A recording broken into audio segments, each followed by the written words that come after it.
My wife died in a car crash a little over a year ago. I'm a detective, and department policy, conflict of interest, kept me off my own wife's case. The truck driver was eventually convicted of a DUI manslaughter, but I always felt there was more to it than what the official report said. In the months before the crash, my wife, Claire, started getting calls in the middle of the night, and she'd always hide away to answer them. We talked less and less. She was out of the house at all hours, her movements a blur. I never knew where she was. As a homicide detective, my job was demanding. We barely had time for each other, and I started to suspect she was hiding something from me. Maybe even my refusal to let it go is probably why, after I closed a high-profile case involving the murder of a wealthy family, the department transferred me to New Orleans. Even though loose ends still bothered me on that case, I had no choice but to hand it off and report for my new post. Before I left, I asked my old partner to keep digging for me. I've been in New Orleans for 6 months, slowly getting used to life in the humid southern city. Today was a rare day off. I was wandering aimlessly through the old French Quarter when the oppressive heat drove me toward a small shop with a promising sign. I went in and ordered a sweet iced tea. Big AL sweet tea. It was a funny thing about this city. The little cafes, the drink stands, even the grand old restaurants, they all loved to name themselves after some uncle, auntie, or family name. The place was crowded, so I found a spot near the door to wait, scrolling through my phone. Crack! A loud noise echoed from somewhere nearby, sharp and violent, like a crane dropping a steel beam at a construction site. A moment later, a family of 3 hurried past me. "Honey, didn't you promise you'd stop looking up all that morbid, creepy stuff?" the husband said. "Oh, come on, babe," the wife replied. "They say tons of people have died in that plaza, and somebody just jumped. We're on vacation. What's a little local gossip?" "Mommy, I want a drink," their little girl whined, pulling her hand free and skipping toward the shop. Their conversation snagged my attention. I looked up. "Excuse me," I asked the woman. "Did you say someone jumped?" "Where?" She pointed down the street. "Right over there, the Cypress Grove Galleria. You can't miss it. A huge crowd is gathering." "Okay, thanks." I took off at a jog. On the way, I could hear people talking about it. The cops were probably already on their way. The Cypress Grove Galleria was an upscale mall, mostly filled with jewelry and gemstone shops. As I got closer, I saw the bottleneck of people at the entrance. The central atrium had been cordoned off by security with metal barricades and yellow police tape. In the middle of the floor, something was covered by a black tarp. "Detective Ethan Hayes, NOPD Major Crimes," I said, flashing my badge. I told the mall staff to start dispersing the crowd and called it into the precinct. The main entrance featured a single, downward-riding escalator, an odd design choice. Most malls have them running both ways, or at least up. The building itself was a large rotunda with a domed glass ceiling. Through the glass, I could see the top of a massive skyscraper looming in the distance. I ducked under the tape and lifted a corner of the black tarp. The polished marble floor was slick with blood. The victim's body was horribly twisted, a clear sign of a fall from a significant height. I looked up. The mall was 6 stories high. Based on the body's distance from the railing, I made a preliminary guess. The fall was from the top floor. "Hayes," a high-pitched, almost childlike voice cut through my thoughts. Chloe Davis, in full uniform, was walking toward me. "I thought you were on your day off. What are you doing here?" Chloe adjusted her police cap, her bright, intelligent eyes blinking at me. "Just in the neighborhood. Heard the call and came to check it out. It's all yours. I'm heading out. See you tomorrow." "You got it. I'll take it from here. Drive safe, boss." Chloe waved enthusiastically. I rolled my eyes at her and walked out of the mall. She'd been assigned as my subordinate when I transferred. She was young, but she had the passion of a seasoned detective. Just as I exited, I noticed a middle-aged man on the edge of the crowd, placing a bouquet of carnations at the base of a wall. He stood there for a moment, then quietly turned and walked away. The tourist's words echoed in my head. "They say tons of people have died in that plaza. Damn it, I forgot my iced tea." I hurried back to the shop. The owner had already bagged it for me. "Hey," I said, "you ever hear any stories about the Cypress Grove Galleria?" A notification sound pinged from a tablet on the counter. "You have a new DoorDash order. Please confirm." The owner tore off a receipt and opened a drink cooler. "Anyone who grew up here knows about it. People die in that place all the time." The Cypress Grove. Sounds like a cemetery if you ask me. Bad name. I took a long drink of the sweet tea. Do you know of any other deaths there recently? He glanced at me, then turned his back to wipe down a counter. You could try the tailor shop down at the end of the block. Old man's been there for decades. He'd probably know more. He pointed in the opposite direction of the Galleria. All right, thanks. 3. The street wasn't long, only a few hundred yards. A 2-minute walk brought me to the tailor shop. Thorne's Bespoke Tailoring. The shop looked like it had been there forever. It was small, maybe a couple hundred square feet, but impeccably arranged. In a small display window to the left was a stunning black silk gown embroidered with gold thread. There was no price tag. The right window held a vintage, wide-lapelled men's suit. Its pristine condition showed it had been cared for meticulously. Standing outside, I couldn't help but picture Chloe in that gown. She'd look incredible in that. An old man with white hair and thick reading glasses emerged from the shop. He slid his glasses down his nose and peered at me. Need something altered? His voice was deep and resonant, a surprising contrast to his frail appearance. Oh, hello. I was wondering if you could tell me anything about the Cypress Grove Galleria. Heard anything unusual happening there over the years? My eyes landed on a pack of unopened cigarettes on his work table. There was no lighter or ashtray next to it. The owner hesitated for a moment before stepping back inside. People die at the Galleria all the time. After a while, the rumors started. Ghosts, demons, you name it. I followed him in. The shop was spotless. Bolts of fabric were neatly stacked on shelves, and the air was filled with their clean, earthy scent. There were no chairs for customers, only the folding stool the owner sat on and a large cutting table. A heavy curtain cordoned off the back of the shop, which I figured was where he lived. A lot of old places in the quarter were built that way. Shop in the front, home in the back. It saved on rent while you ran your business. So, any deaths in the last few years? I asked, standing by the table and looking around. Not for a few years, no. Back in the mid-2010s, there were several. But if you really want to know, you should check the news archives or ask the local precinct. Seeing that I wasn't a paying customer, the old man lost interest and sat down on his stool, fiddling with an ancient-looking radio. Thanks. As I left, I glanced back at the exquisite black gown, marveling at the tailor's craftsmanship. For back in my apartment, I had just stepped out of the shower when my phone rang. It was my old partner. Ethan, I've got something new on Claire's case. I'm telling you this off the record, so keep it quiet. And don't do anything stupid. Yeah, I know the drill. Just tell me. As much as I hated his nagging, I was deeply grateful he was still looking into Claire's death for me. We found out Claire went to New Orleans twice before she died. Both trips were in the same month.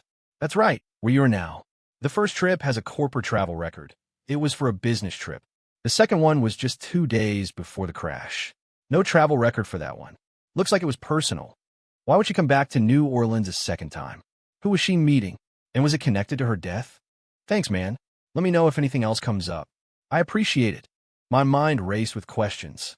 After hanging up, I scrolled through Claire's old Facebook profile. For the first trip to New Orleans, she'd posted a picture of a plane ticket. That was the day everything started to change. She became obsessed with her phone, constantly on WhatsApp until the early hours of the morning. For the second trip, there was nothing.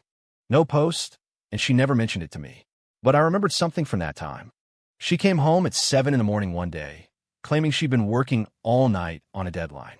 A button was missing from her blouse, and her knee was scraped. I asked her what happened.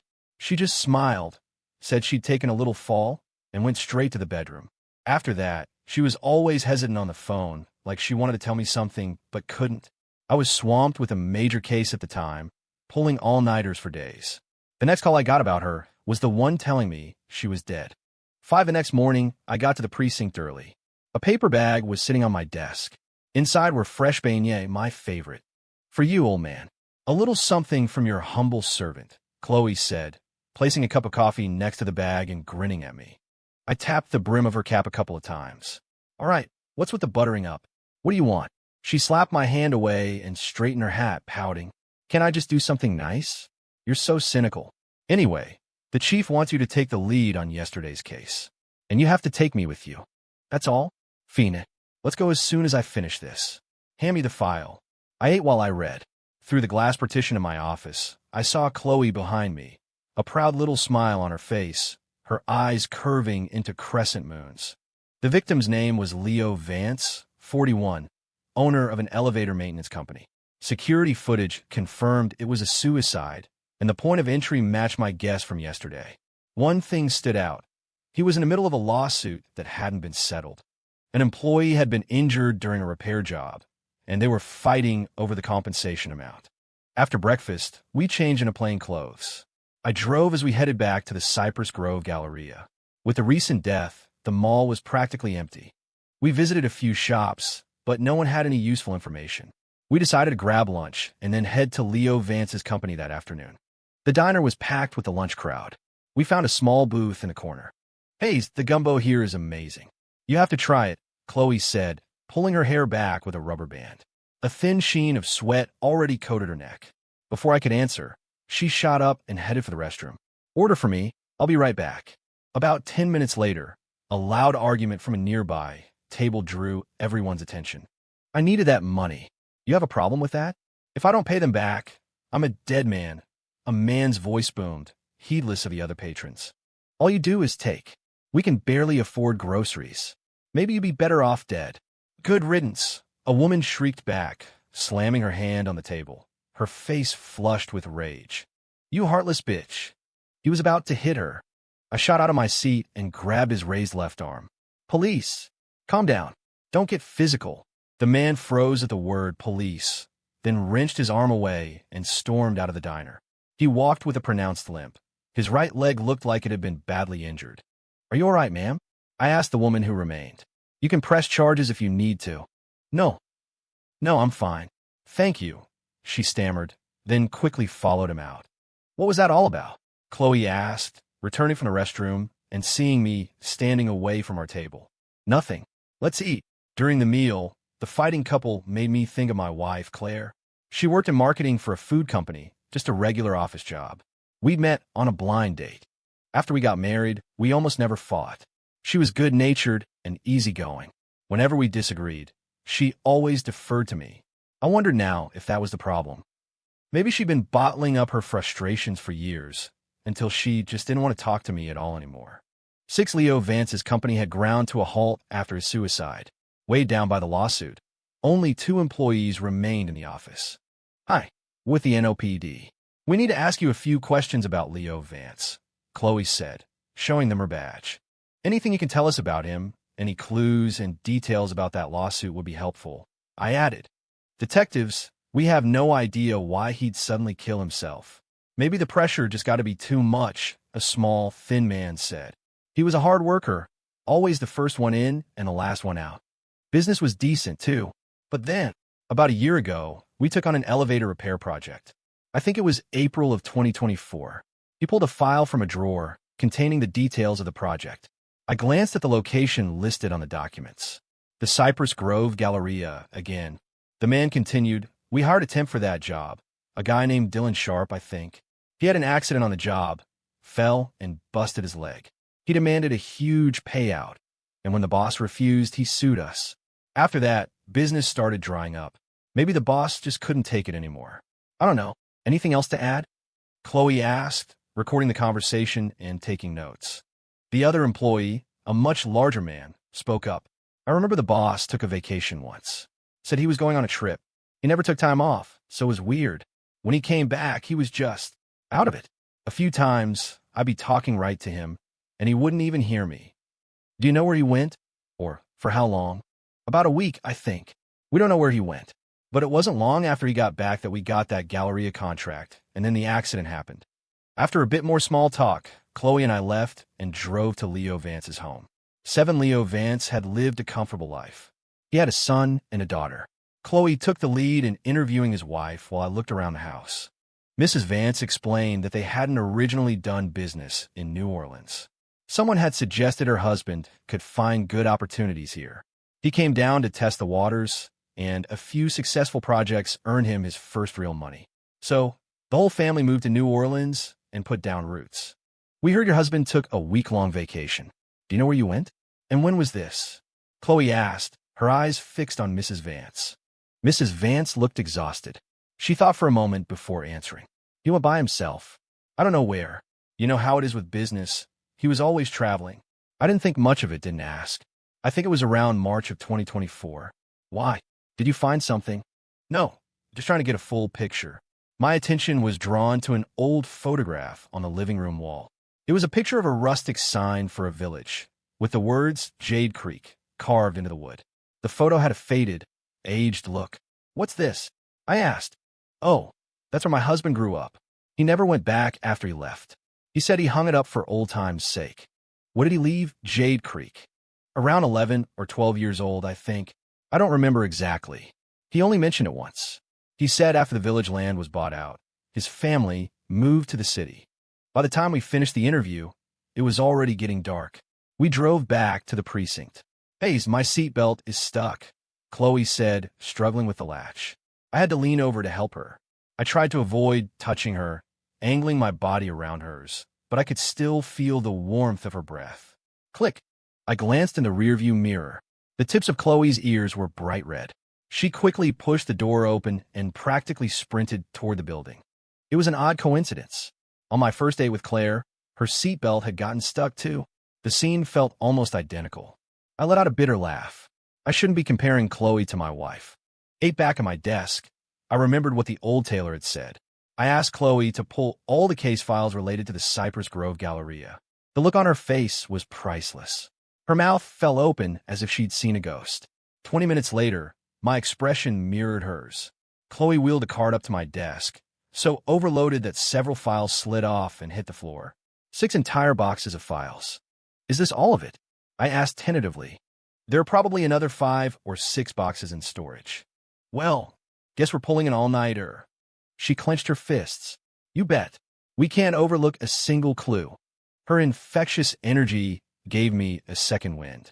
I brewed a strong pot of coffee, preparing for a long night. The earliest case was from 2014, a woman who had accidentally fallen to her death. After that, the Galleria became a magnet for false alarms, but there were plenty of real accidents and suicides mixed in. I did a quick tally. It was no wonder the public was spooked. In just 10 years, including the most recent case, there had been 14 incidents, resulting in 10 deaths and 4 injuries. As I buried myself in the paperwork, a delicious aroma wafted through the office. Hayes, I ordered us some late-night pizza. Let's eat while we work, Chloe said, placing a box on my desk. She then took my thermos to refill it. Thanks. You're a lifesaver. Your dad must be proud of you. She froze for a second, a pained look crossing her face. My dad's gone. I felt like an idiot for bringing it up. I'm sorry. It's okay. Let's just get back to work. Watching her walk away, for some reason, I thought of Claire again.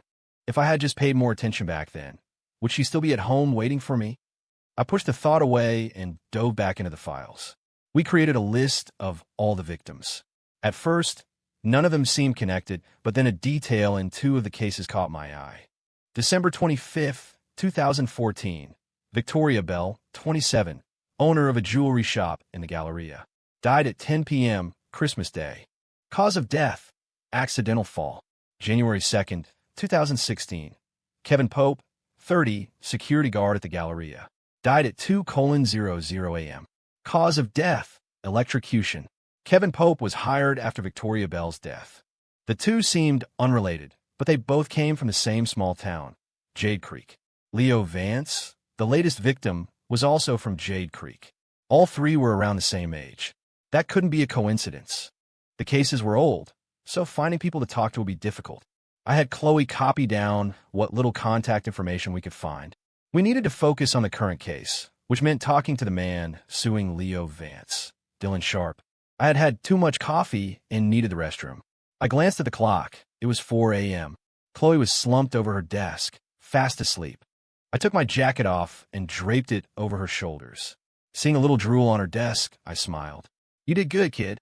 I finished organizing the files and closed the last binder. Sunlight was already streaming through the office windows. I yawned, stretched, and cracked my back. Thanks. I turned my head. Chloe was standing there, holding my jacket out with both hands, her head bowed, avoiding my eyes. I smiled. No problem. Go home and get some rest. I'll go see Dylan Sharp this morning. Oh, okay. Be careful, Hayes. Call me if anything happens. With that, she scurried off. I had Dylan Sharp come down to the precinct. It was a strange coincidence. He was the husband from the argument at the diner. I went through the standard questions about Leo Vance. His story mostly matched what Vance's employees and wife had told me. On the day Leo Vance died, Dylan Sharp had an alibi. He was at home. He was a temp worker, and after their falling out, they hadn't been in contact. How did you end up getting that temp job with Leo Vance's company? And what happened with your leg? Dylan pointed to his right leg. Saw a job posting. Went in for an interview. Vance saw I was a big guy, strong, so he hired me to help out on that project. Turns out the equipment was faulty. The elevator car dropped from the 5th floor. I was lucky to survive, but this leg is useless now. And after that, I told him he owed me $3 million. He refused, so I said, "See you in court." He can run, but he can't hide. Even if he's dead, his estate still has to pay up. Dylan spoke with a cold indifference, as if Leo Vance's death meant nothing to him. But he had a point. Since they were already in a legal battle, he had no reason to harass Vance. Doing so would only hurt his own case. I asked a few more questions, but didn't uncover any new leads. "If there's nothing else, just sign here and you can go." "Thanks for your cooperation," I said, handing him the statement. He took the pen with his left hand, scribbled his signature, and tossed the pen down, leaving as if he couldn't get out of there fast enough. Just then, my phone rang. It was my old partner. "What's up?" "Ethan, another piece on your wife's case." At the time, she was representing her company in a business deal with the Phoenix Corporation. The deal fell through. Phoenix is a huge conglomerate in New Orleans. The CEO is a guy named Julian Croft. I hear Phoenix is gearing up for a major new project. Might be worth looking into. I hung up the phone. Chloe was already back at her desk. "Why didn't you rest a little longer? Have you eaten?" I walked over to her desk and handed her a granola bar. "Not yet. Thanks, Hayes." Chloe put the bar on her desk and pulled a notebook out of her bag. "By the way, I tried to contact Kevin Pope's parents, but their number is disconnected. But I did get in touch with Victoria Bell's husband. Good work. Let's go see him this afternoon. I've already interviewed Dylan Sharp. Here's the transcript. You can file it." "You got it. You're so efficient, Hayes. My admiration for you is like a river flowing endlessly. You must be tired." I rolled my eyes and went back to my desk. I opened my computer and started researching Julian Croft. I had never heard anything about Claire's company having dealings with the Phoenix Corporation. Could her second trip to New Orleans have been for work, too? Was she here to see Julian Croft? That afternoon, we met Victoria Bell's husband, Arthur, at a coffee shop. He was also in the jewelry business, but based out of state. The moment he sat down, I recognized him. I decided to be direct. "The day of the suicide at the Cypress Grove Galleria. Were you there?" The man was taken aback, but quickly lowered his gaze. "Yes, detective. I was there to pay my respects to my wife. Every year, on her birthday and the anniversary of her death, I buy a bouquet of her favorite carnations and leave them there. You two must have been very close. Can you tell us what you know about your wife's death?" Arthur took a sip of his coffee, stirring it slowly with a spoon as he spoke. "We weren't close. My wife was having an affair." 12 his words hung in the air. "Would you mind telling us about it?" I asked gently. "A friend of ours suggested we move to New Orleans for business. She was thrilled to come to the big city and fell in love with the place. She wanted to run a business, so I helped her lease a shop in the Cypress Grove Galleria and let her manage it. I still had my business back home, so I was constantly traveling back and forth. We saw each other less and less. Eventually, she stopped coming home, and I stopped visiting. Then one day, I looked at her phone. Her text messages were filled with flirtatious conversations. I cut in. "Do you know who the other person was?" Arthur shook his head and sighed. "No. The police told me she was on the phone and walked over to the railing. Apparently, someone had removed a maintenance sign, and she fell. I've always suspected the person on the phone with her was that man, but back then, you could buy burner phones anywhere. They couldn't trace the number." I glanced at Chloe. She nodded, confirming his story was accurate. Arthur's situation felt uncomfortably similar to my own. Work had created a chasm between me and Claire, too. Feeling a sense of empathy, I found myself talking with him longer than I had intended. During our conversation, Chloe's phone kept buzzing. She started fidgeting.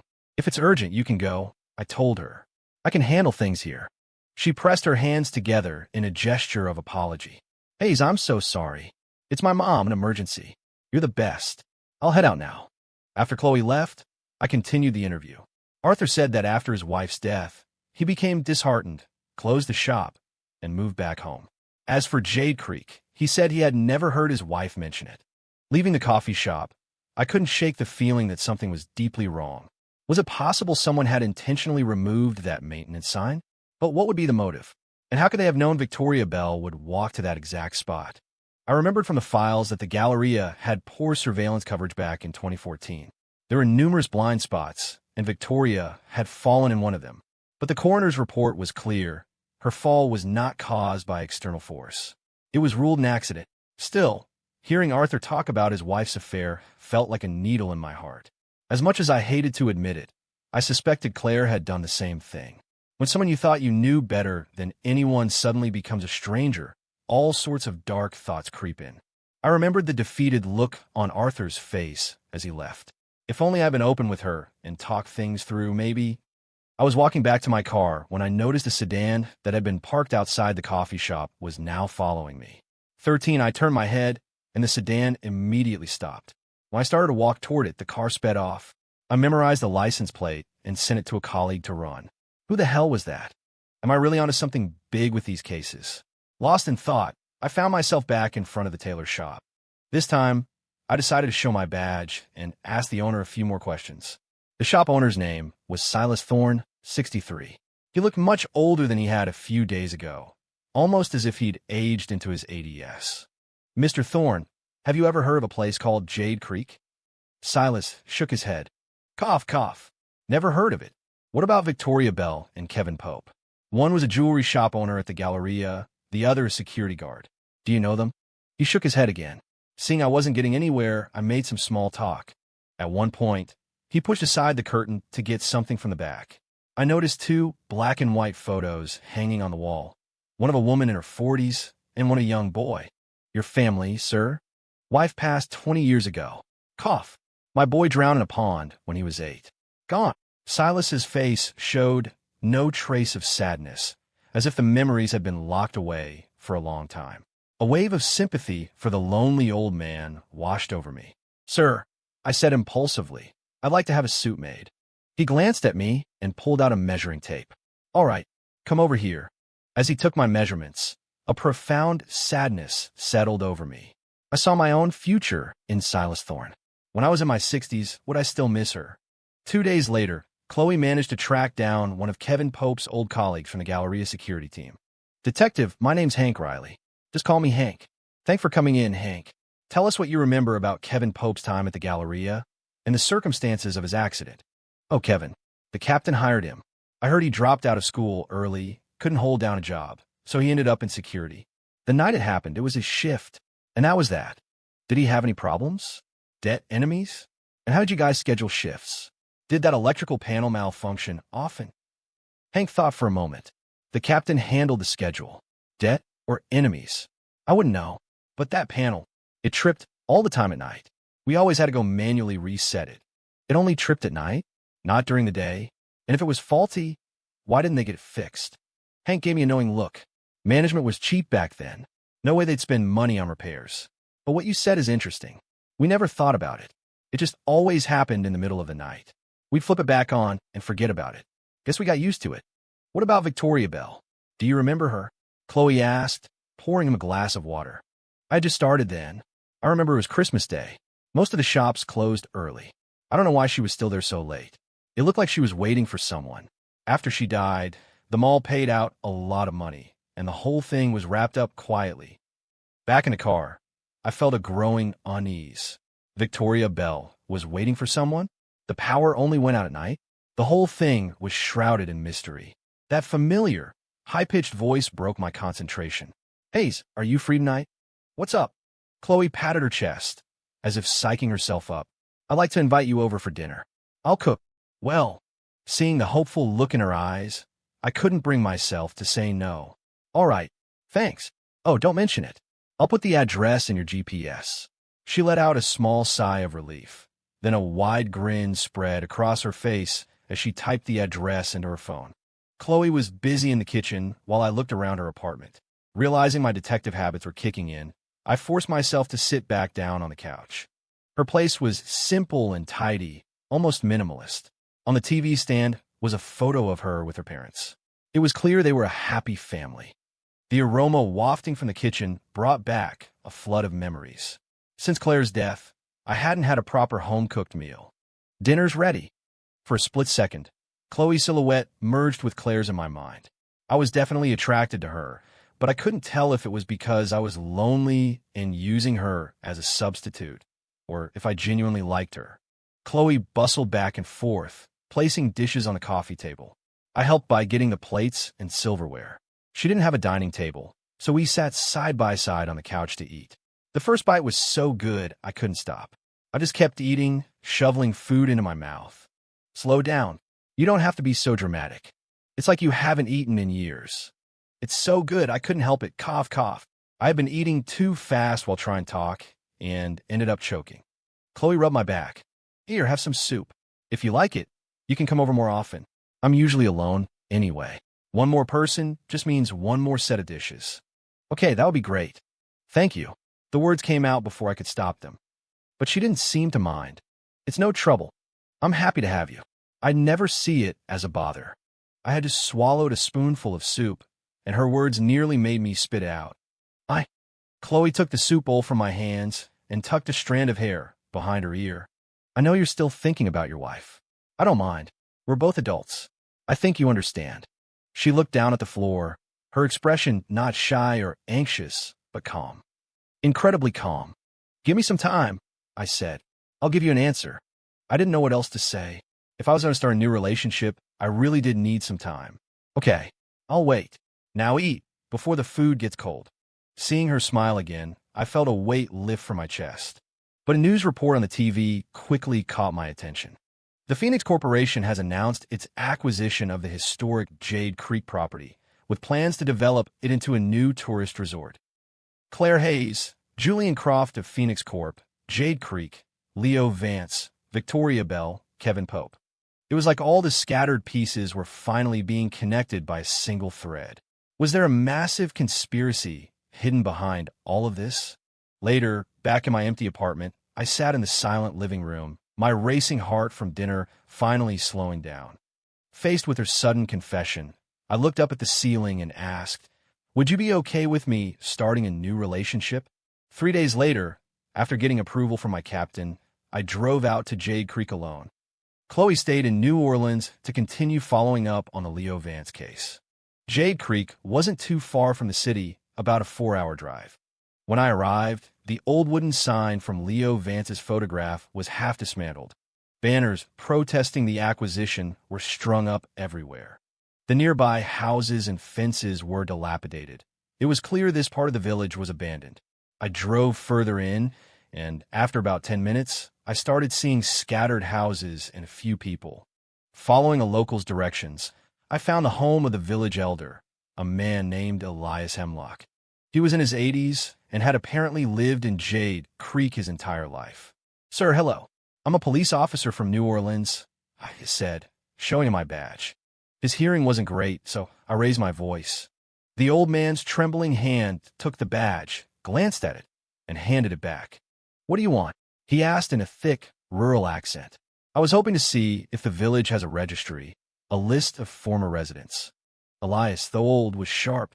He slowly went inside his house and returned about 5 minutes later with a dusty, cloth-bound book. This is it. Thank you. I took the book, dusted it off, and sat down on the porch steps to look through it. According to Elias, the registry was created about 30 years ago. At that time, a land buyout prompted many families to take the money and leave. The entries were simple, handwritten notes. The ink was faded, but thankfully, the pages weren't water-damaged. It listed only names and move-out dates, no contact information. But even with such limited information, I found something that stunned me. The book contained not only the names of Victoria Bell, Kevin Pope, and Leo Vance, but also Dylan Sharp and the CEO of Phoenix Corporation, Julian Croft. Dylan Sharp was from the same village as Leo Vance. He had definitely hidden that from me, but the surprises weren't over. A few pages later, I found a name that made my blood run cold. Claire Hayes. My wife's family was from Jade Creek. All the seemingly random pieces of information were connecting. Sir, do you know about the acquisition of Jade Creek? I asked. Ilyas lit a cigarette. The brand looked familiar. That's business for the young folks. I'm too old for that. Don't get involved. Seeing he didn't want to talk, I thanked him and left. On the drive back, I called my father-in-law to ask about Jade Creek. He said they left when Claire was only a year old and didn't know much about what happened after. As for Victoria Bell and the others, he said it was too long ago to remember. Before hanging up, he added, Ethan, you should come visit us sometime. Claire is gone, but you're still young. Don't worry about us. We're very open-minded. Don't keep yourself trapped in the past. I will, Dad. Thanks. I'll come see you in a few days. After the call, I felt a mix of emotions. Claire's parents had always been good to me, treating me like their own son. Even with her gone, I would continue to look after them for her. Besides, since Claire was connected to Julian Croft, and they were from the same village, I had to go back and see if I could find any clues. I got home around midnight. I sent a text to Chloe with the new information, figuring she could look into it in the morning. To my surprise, she was still awake. Chloe told me that the department had officially closed the Leo Vance case, ruling it a suicide. Any further investigation would have to be pursued from a different angle. After a few more texts, she said she was tired. Her good night message had a heart emoji at the end. Lying in bed, I scrolled through her Instagram. It was mostly selfies and pictures of food. The girl really loved to eat. But then I saw a series of 5 posts from a trip back to her hometown. The photos were all landscapes, no people. The dates of the posts lined up perfectly with the week Leo Vance had disappeared. 18 the next morning, I woke up to a message from my old partner. He had an update on the Cypress Grove Galleria. Years ago, someone had co-invested in the building with the Phoenix Corporation, but they had used a shell company, so their identity was hidden. A strange thought occurred to me. Cypress Grove, Jade Creek. C. G. C. Was that also a coincidence? The priority now was to find Dylan Sharp. He had lied about being from the same village as Leo Vance. I had just finished getting ready when Chloe called, her voice frantic. Dylan Sharp committed suicide. You need to get over here. I'm sending you the address. What? He killed himself? The timing was too perfect. I had just visited Jade Creek, and now he was dead. I smelled a setup. The scene was a cheap rental apartment. The area was already cordoned off. I ducked under the tape and went inside. Hayes. The doors and windows were locked from the inside, but the front door wasn't deadbolt. There are traces of charcoal burning on the floor. Sleeping pills and a suicide note are on the nightstand. The note is typed. I faced the bed. The note and pills were on the left nightstand. The bed was neatly made, and there were no signs of a struggle. The note said he had lost a lot of money gambling and was deep in debt to loan sharks, so he saw no other way out. It all seemed plausible, but something felt off. This isn't right. What is it? Chloe asked, leaning in. As I recall, Dylan Sharp was left-handed. He signed his statement with his left hand. We can confirm this with his wife. If he was a lefty, he would have placed the note and pills on that side of the bed, not on his right. Chloe's eyes widened in understanding. I'll check the security cameras in the area, see if anyone suspicious came by. That afternoon, my colleague called. He had run the license plate I sent him. It was registered to the Phoenix Corporation. Just as I hung up, Chloe walked over with a file. Hayes, the apartment is in a blind spot. The nearby cameras are mostly broken. Nothing suspicious was recorded. But we got a tip. Dylan Sharp had been in contact with Julian Croft before he died. My brow furrowed. The CEO of Phoenix Corp? Yes. It looked like Julian Croft was definitely involved. Was he afraid of what we might find? Bring him in for questioning tomorrow. 19 in the interrogation room. Julian Croft kept glancing at his watch. Detectives, if we could speed this up, I have a very busy schedule. Mr. Croft, do you know the deceased, Dylan Sharp? Have you had any contact with him recently? What? He's dead? I had no idea. We were from the same village. He was having some financial trouble a while back, so he reached out to me. For old time's sake, I gave him some money. We haven't spoken since. Croft loosened his tie, his tone slightly agitated. We had checked Dylan's phone and confirmed he had contacted Croft. I pressed on. Where were you last night? Do you have an alibi? I was at home all night. My family can verify that. Do you know Kevin Pope, Victoria Bell, and Leo Vance? He didn't answer right away, thinking for a long moment before speaking. Now that you mention it, yes. We were from the same village as kids. We all went our separate ways and lost touch. What about Claire Hayes? Do you know her? I asked, watching his expression carefully. Claire Hayes. Oh yes, same village. I ran into her during a business meeting. I believe her company was trying to partner with Phoenix, so they sent her. The terms didn't work out, though. Croft picked up his water glass and drained it in one gulp. His answers were smooth, consistent with our preliminary investigation. But I kept pushing. Can you tell us about the acquisition of Jade Creek? There are people there protesting it. He looked up at me. Is that relevant to this case? Hard to say. We can't disclose too much at this time. Sensing his defensiveness, I decided to bluff to see how he would react. He suddenly burst out laughing, his eyes full of contempt. Detectives, I can't get into the business details, you understand. But I can tell you this. Those idiots don't even know they've been sold out. The contract was signed by that old man, Elias Hemlock. Don't let his shabby house fool you. He's filthy rich. Before I could respond, he continued, It's getting late, and I have a flight to catch. If there's nothing else, I'll be going. Croft wasn't a suspect, just a person of interest. I couldn't legally hold him. So I asked my last question. The Cypress Grove Galleria was a Phoenix investment, but we heard the main owner was someone else. Can you tell us who? Croft stood up and tapped the table. Didn't I just tell you? How else do you think I got that old man to sell me Jade Creek? He rubbed his hands together. It's all about leverage. That's business.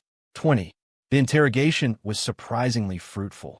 The secret investor behind the Galleria was the Jade Creek village elder, Elias Hemlock. And it was Hemlock who sold Jade Creek to Julian Croft. They were clearly in bed together.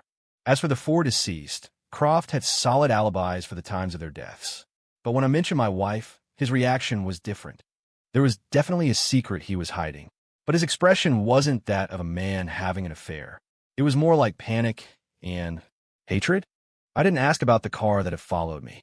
It was pointless. He would have 1,000 excuses. As I left the interrogation room, I tried calling Elias Hemlock. A middle-aged man answered. I am sorry, detective. My father. He passed away this morning. Passed away. I just saw him 2 days ago. What happened? The doctor said it was a sudden heart attack. I'm very sorry, detective, but I'm a little busy right now. The line went dead. It felt like my only lead had vanished. Hemlock's death was too sudden. Could it have been foul play? But a doctor had made the call, so it was likely legitimate. I asked the local sheriff's department near Jade Creek to verify. A deputy confirmed that Elias Hemlock had indeed died of a heart attack, with no signs of foul play. As I was leaving the precinct for the day, Leo Vance's wife called. She said she'd found something written on the back of the Jade Creek photograph. I had her add me on WhatsApp and sent a picture. A few minutes later, the image came through. Scrawled on the back were the words, "The ghosts want revenge," and below it a date. 3/15/2024. The ghosts want revenge. His wife had no idea what it meant, but Leo Vance must have left the message for a reason. That date. Suddenly, several pieces of information clicked into place. Leo Vance took a week-long trip in March, came back and wrote this message, and in April, he took the Galleria job and hired Dylan Sharp. Dylan Sharp had borrowed money from Julian Croft, and the Galleria was a Phoenix investment. Now, both Leo and Dylan were dead. It had to be connected to Croft. It was even possible that Dylan Sharp's accident was intentional. He was just lucky enough to survive.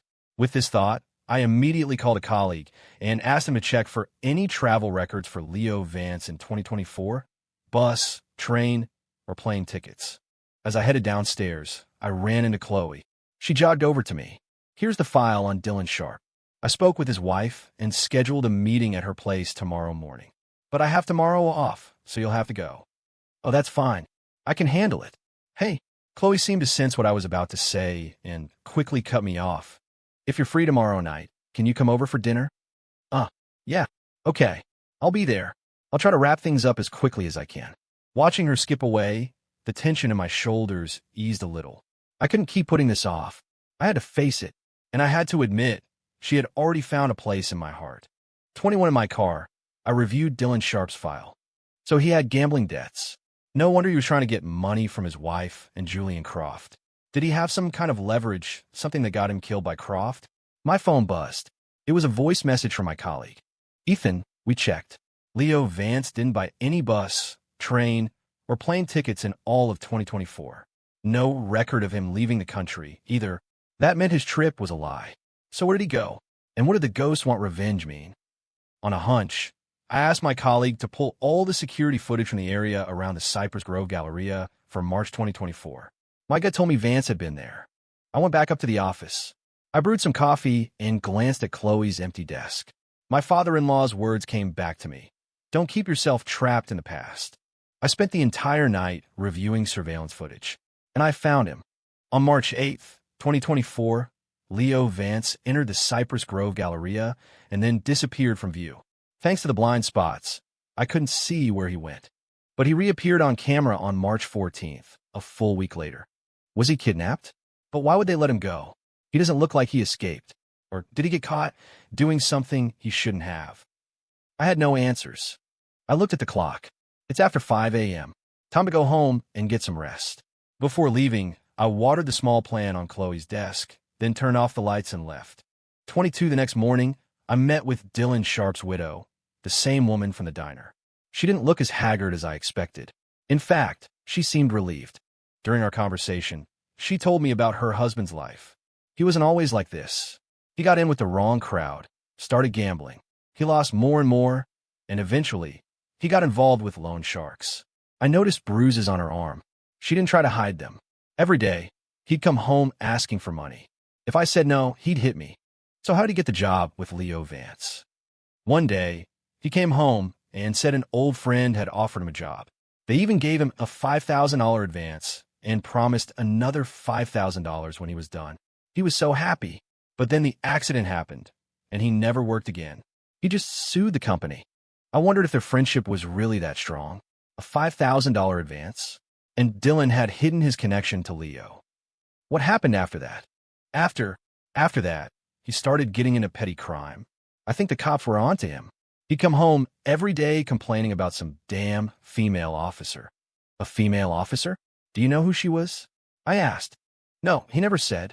Just that she was always on his case. After the interview, I got back in my car.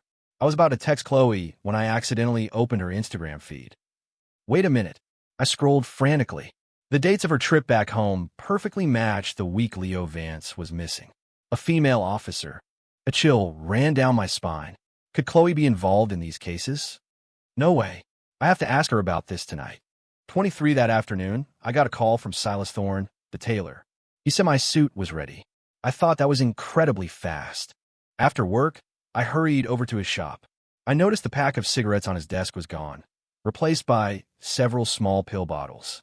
Silas handed me a garment bag. I opened it. Sir, there's a gown in here too. Isn't this the one from the... Silas twisted the cap off a pill bottle, tossed a few into his mouth, and washed them down with water. It's a set. I never make just one piece. Always a pair, one for a man, one for a woman. He shook the pill bottle. Late-stage lung cancer. I won't have time to make another woman's piece. The suit you're holding is the last thing I'll ever make. The gown is for your loved one. Faced with this unexpected kindness, I couldn't refuse. The thought of this lonely old man, now facing a terminal illness, made my eyes sting. He seemed to read my mind and let out a hearty laugh. Ha, don't look so glum. I've lived long enough. More than enough. It'll be good to see them again. I didn't know how to comfort a dying man. Words felt hollow in the face of death. Cherish the one you have, young man. Silas waved his hand. Go on. Someone's waiting for you at home. I turned away so he wouldn't see the tears in my eyes. The thought of the one who was no longer at home for me made all the grief rush back. At that moment, a news report on his small TV caught my eye. It was Julian Croft at a press conference announcing the acquisition of Jade Creek. That man is such a phony, Silas muttered. Acts like a gentleman, but he even abuses women. His words cut through my sadness. I wiped my eyes. He abuses women? Yeah, I saw him one night, getting rough with a woman. Pushed her right to the ground. It was last year, I think. My mind immediately flashed to Claire. Could something have happened? Was her second trip to New Orleans to see Julian Croft? Was it how she got hurt? Where did this happen? He stepped outside and pointed southeast, in front of the wine bar down the street. I left the tailor shop and asked a colleague to pull the security footage from the wine bar. Then, I drove to Chloe's apartment. 24 as soon as I walked in, I saw her bustling around, the sound of the kitchen vent humming. "Have a seat. Dinner will be ready in a minute." Seeing the table full of food warmed my heart. The questions I planned to ask her got stuck in my throat. I discreetly sent a text to a colleague, asking him to do a background check on Chloe and her family. "What are you just standing there for? Sit down." "Oh, right." During dinner, we talked about everyday things. The atmosphere was light and easy. I told her I was planning to take a few days off to visit my in-laws. She didn't seem to mind at all and encouraged me to spend time with my late wife's parents. After dinner, we sat on the couch, drinking tea. She suddenly asked, what was she like? I didn't answer, choosing to remain silent. Chloe didn't press the issue. In a relaxed tone, she said, "If you don't like me, you can just say so. I won't hold it against you, I promise." Deep down, I did like this girl, but my own unresolved grief held me back from fully committing. But then I thought of Silas Thorne's words, "Cherish the one you have." I thought of my father-in-law, and I thought of Chloe's bright, sincere smile. My mind was a mess. I put down my cup and turned to face her. "I do like you. I know my situation is complicated and chaotic, but I'm happy and I'm grateful that you like me. And I want you to know, this isn't because I'm lonely and using you as a substitute. I'm not saying this for any other reason than the truth." I knew Chloe was a direct person, so I decided to be completely honest with her. She listened, and then, like a child, she started laughing, her whole body shaking with joy on the couch. Then she took my hand. "Let's be together, Ethan. I like you, so you don't have to thank me." "Yeah," I said. "I like you too." That night, I stayed at her place. 25 the next morning, I put in for my leave and prepared to fly to my in-laws' home. Before I left, Chloe told me she had no regrets about her choice and that I shouldn't feel any pressure. She also said that, if it was okay, she'd like to visit my late wife's grave with me someday. I left her apartment and headed straight for the airport. In the terminal, I received a message from my colleague. "Ethan, I'm sending you the footage from the wine bar. Take a look." I opened the video. I saw Julian Croft and Claire walk into the bar together. About 10 minutes later, Dylan Sharp appeared on screen. Dylan Sharp? I kept watching. About an hour later, Claire came out of the bar. Her hair was disheveled.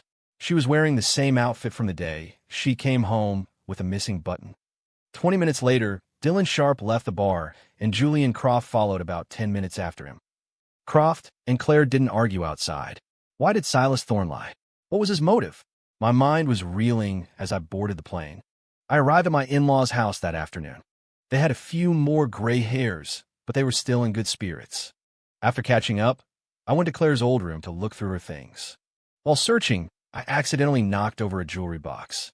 Its contents scattered across the floor, breaking a pair of pearl earrings. As I quickly picked up the pieces, I found a small black object among them. A listening device? I rushed to my laptop, connected the device, and played the audio file. A conversation began, and I finally learned the truth about my wife's death. 26, Claire, we all came from the same damn village. Do you really have to push this far? Julian, let go of me. I am pushing. You people killed Leo Thorne, and you've been threatening me ever since. Who's the one pushing here? Ha ha ha, we were just kids. Who would have thought a bunch of kids could do that? But since you know, you and your cop husband have to die. Why are you wasting time talking to this bitch? Let's just kill her now. I recognized Dylan Sharp's voice. The three of them were in the same room. Go ahead, touch me, and see what happens. My colleague is right outside. I told her if I'm not out in 10 minutes, she should call the police. There was a moment of silence, then the sound of glass shattering. The recording ended. I clenched my jaw in fury. Those sons of bitches. But I knew anger wouldn't help. I had to stay calm. Leo Thorne. I ran out to the living room and asked my father-in-law who Leo Thorne was. He closed his eyes, thinking for a moment, then they shot open. I remember now. Years ago, a boy drowned. I think his name was Leo Thorne. But I looked at the village registry. There was no one named Leo Thorne. I thought back to the book. There were many names, but the village only had about 5 or 6 common surnames, and Thorne wasn't one of them. I remember his father's name, though. Hold on. Oh, right. The boy's father was Silas Thorne. He lived at the edge of the village. Hearing that name, a chill went up my spine. I had never imagined the tailor was connected to all of this, and that he had hidden it so well. I sat down, my mind racing. No Thorne family in the registry, a boy who drowned, Leo Thorne's murder, the Cypress Grove Galleria, Jade Creek, the Phoenix Corporation. All the pieces were connecting like a spider's web. Cypress Grove. Revenge. I didn't have all the details yet, but the general outline of the plot was becoming clear.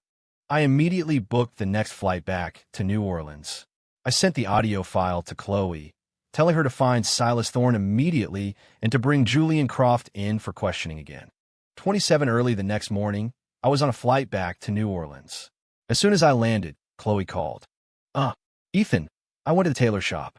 It's closed, and I can't find Silas Thorne anywhere. As for Julian Croft, his secretary says he's out of town on business and can't be reached. Okay, Fine, we'll figure it out when I get back to the precinct. But for the rest of the day, we couldn't find either of them.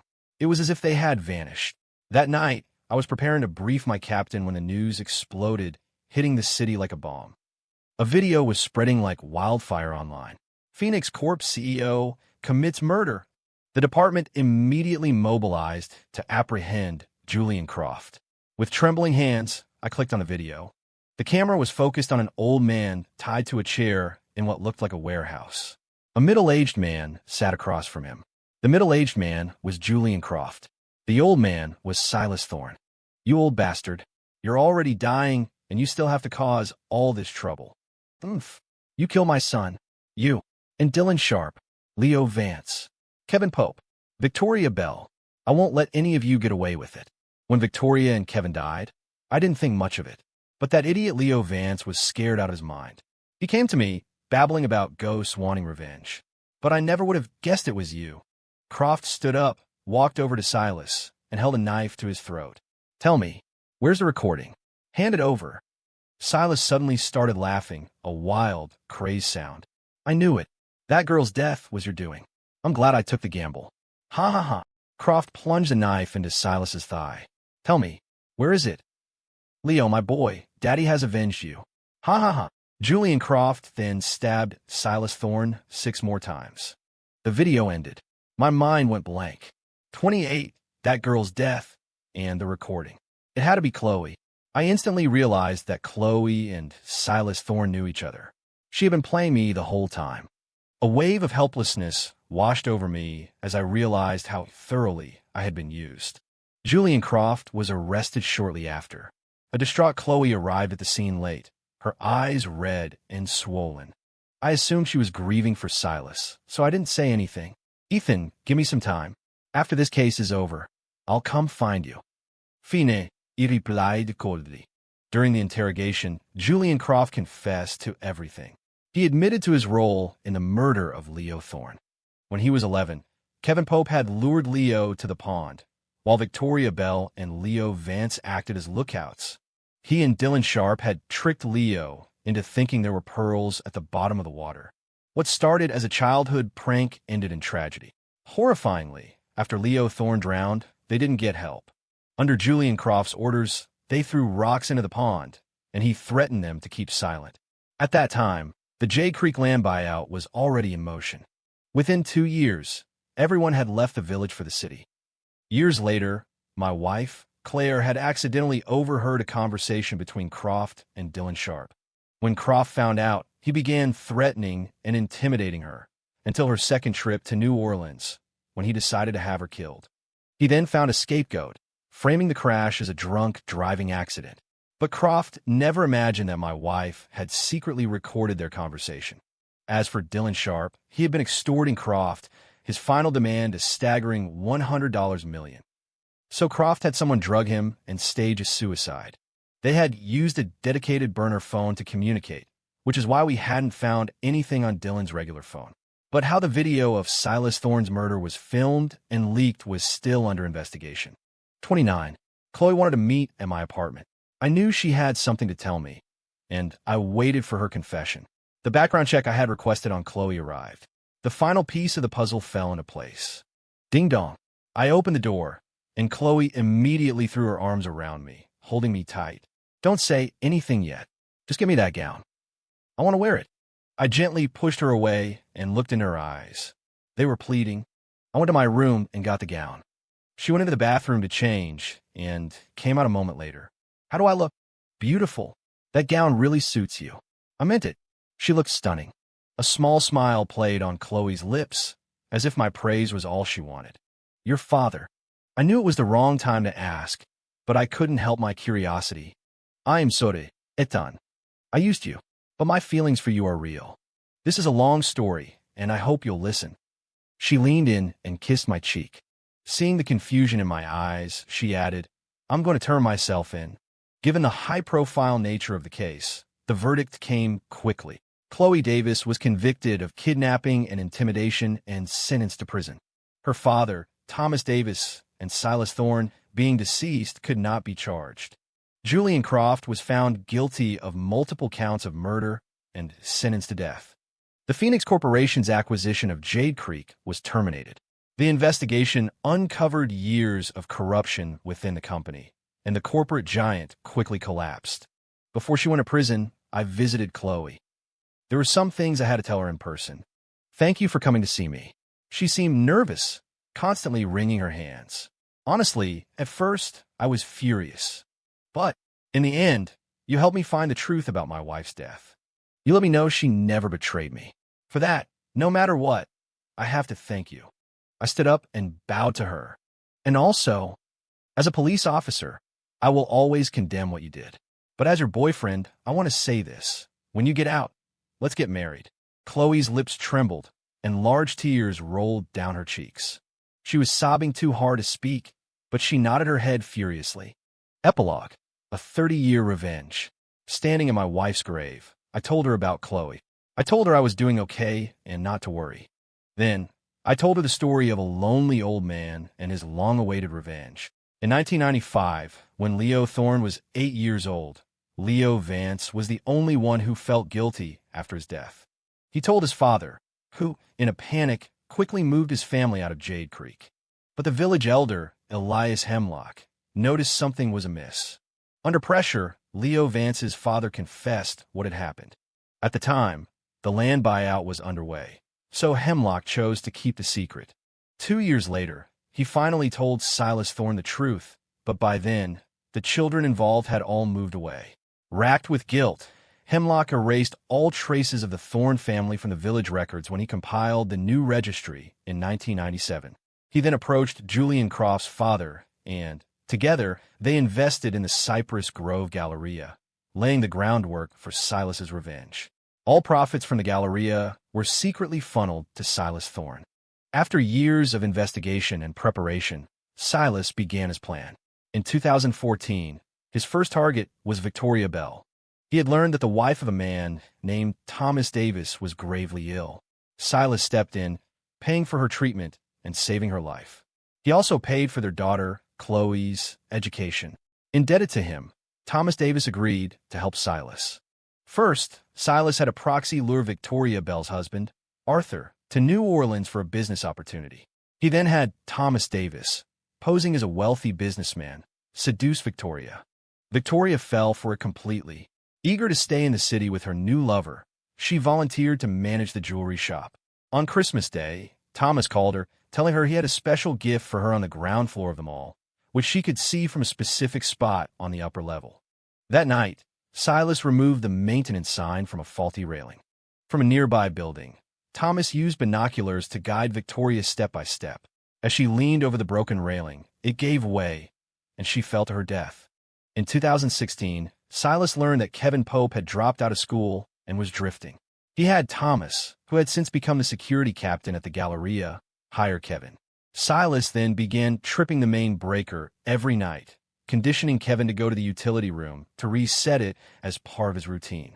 One night, on Silas's orders, Thomas scheduled Kevin for the night shift. Silas had already tampered with the electrical panel. When Kevin went to reset the breaker, he was electrocuted. In 2020, Silas had someone contact Leo Vance, offering him several easy, high-paying projects in New Orleans. Leo took the bait and relocated his business. By this time, Thomas Davis had passed away from an illness. His daughter, Chloe, took his place, vowing to help Silas finish his plan.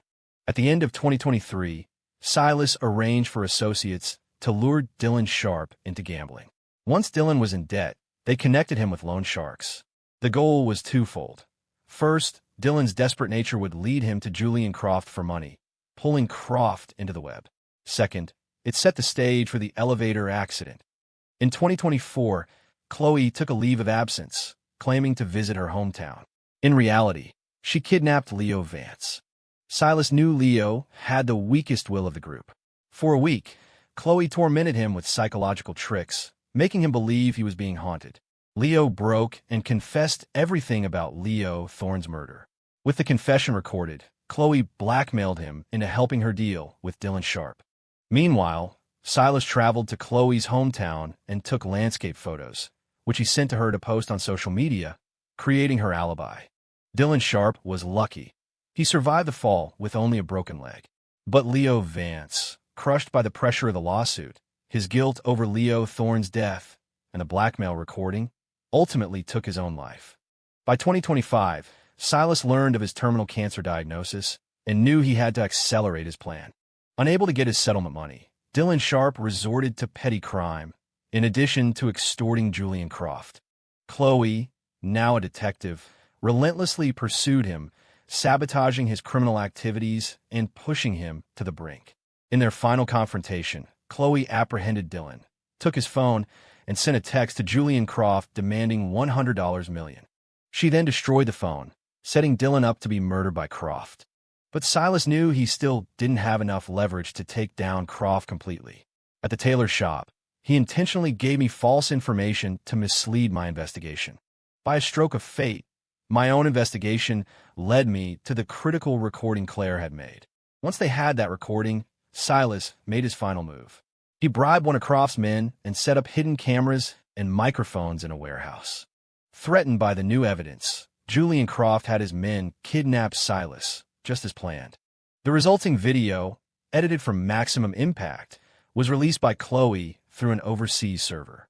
Silas Thorne sacrificed himself, not only to get his final revenge on Julian Croft, but in concert with Elias Hemlock's long-laid plans to bring down the entire corporate empire Croft had built. And with that, a meticulously planned revenge, 30 years in the making, finally came to an end. This story is a work of fiction. Any resemblance to actual events or persons, living or dead, is purely coincidental.